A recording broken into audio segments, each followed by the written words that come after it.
Good evening, Clean Life. Tonight on the exit, we're revealing 2 Kings 4 and 1 through 7, the NLV version. Elisha's in the jar of oil. Let's take a moment to really sit with this story. A woman, the wife of a man from Elijah's school of the prophets, come to him in deep distress. Her husband, a man who lived and feared the Lord, had died. She reminded Elisha, "You know him. You know his heart.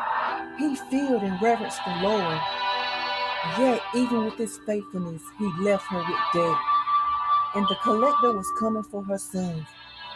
In those days, they could take your children as servants and never release them, even after the work was done." But she also knew something about Elijah, carried wisdom, strategy, and spiritual insight. He also could tell the future. Her husband had learned under him. She believed Elisha could help. Elisha asked her, "What can I do for you?" But then revelation hit. "What's in your house?" She answered honestly from a place of desperation. "Your woman servant has nothing except a jar of oil." And that was the turning point. This is why loving your neighbors as thyself matters, because you never know when community becomes part of your miracle. Elijah told her, "Go, buy and empty the jars from your neighbors. Get as many as you can." Then he instructed her to shut the door behind and her sons to step into the secret place with God. Everyone can't know when God is cooking behind the scenes. No interference, no noise. She obeyed. She and her sons gathered the jar, shut the door, and began pouring.